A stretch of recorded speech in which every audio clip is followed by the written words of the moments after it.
વાઘોડિયા ખાતે યોજાયો મિલેટ્સ મેળાનો કાર્યક્રમ। આ વિશે વાત કરીએ તો વાઘોડિયા બજાર સમિતિના સભા હોલમાં આ કાર્યક્રમનું આયોજન કરવામાં આવ્યું હતું, જેમાં વડોદરા જિલ્લા પંચાયતના કારોબારી અધ્યક્ષ નિલેશ પુરાણીના અધ્યક્ષસ્થાને પીએમ કિસાન ઉત્સવ મિલેટ્સ મેળાનો પ્રારંભ થયો। આ કાર્યક્રમમાં નાયબ collector stamp duty Vadodara, Waghodia તાલુકા વિકાસ અધિકારી, વડોદરા જિલ્લા પંચાયતના કારોબારી અધ્યક્ષ નિલેશ પુરાણી, વાઘોડિયા એપીએમસીના પ્રમુખ શરદ ચૌહાણ, ખેતીવાડી વિભાગના અધિકારી મદદનીશ ખેતી નિયામક હિરેન પી થાનકી, વિસ્તરણ અધિકારી ખેતી તેમજ ખેતી નિષ્ણાંતો સાથે મિલેટના પાકો વિશે સમજૂતી આપી।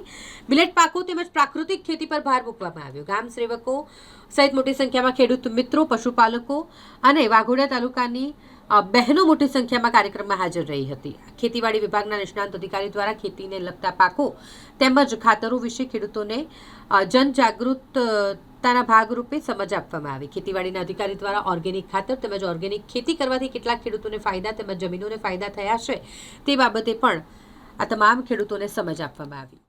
અમારા બધા કરતા વધારે મોટી સંખ્યા પત્ર આપ બધા ના હોત તો આ કાર્યક્રમ ના હોત, એટલે આપ બધાને મારા ખૂબ ખૂબ અભિનંદન, આપ બધાનું અભિવાદન કરું છું। બધાને જય માતાજી, નમસ્તે।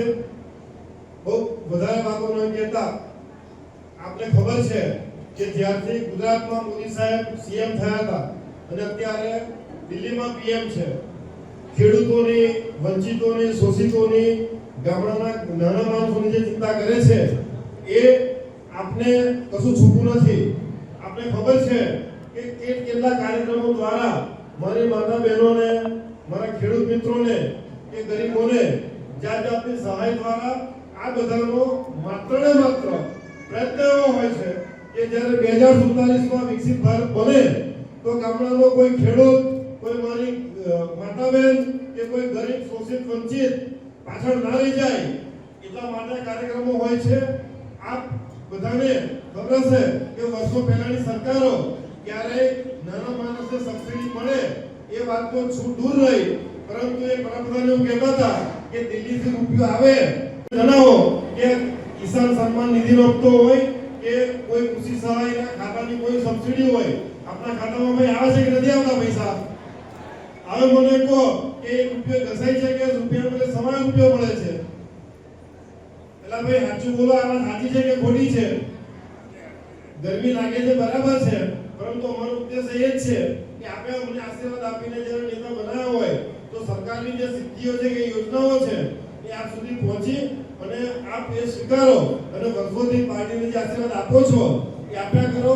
અને આ કિસાન સન્માન નિધિ હોય કે તમને બીજી વાત કહું, જિલ્લામાં આપણે મને ચેરમેન આપના આશીર્વાદથી છું તો વિસ્તરણ અધિકારી સાહેબ પાસે જેટલા લોકો કૃષિ સહાય એટલે કે સબસિડી વાળા વાહનની હોય કે સાધનની કે ગમે તે હોય મળવા પાત્ર એક પણ ખેડૂત બાકાત રહી જતો નથી, એવી જિલ્લાની સ્થિતિ છે એવું મને ખબર છે। ત્યાં બધાને આહ્વાન કરું છું કે આપના જે તે વિસ્તરણ અધિકારી શ્રી, આપના જે ગ્રામ સેવકો છે એ મારા ગામડાના કોઈ ખેડૂત ના રહી જાય, બાકી એને તકલીફ ન પડે કે આપણે બધા ચિંતા કરીએ અને આવનારું જ્યારે વિકસિત ભારત બનશે તો ગુજરાતની અંદર આપણું વાઘોડિયા પાછળ ના રહી જાય એ બધા ચિંતા કરીએ। બહુ બધું ન કહેતા, માનનીય સીએમ સાહેબ આપની સમક્ષ આપણને માર્ગદર્શન આપી રહ્યા છે।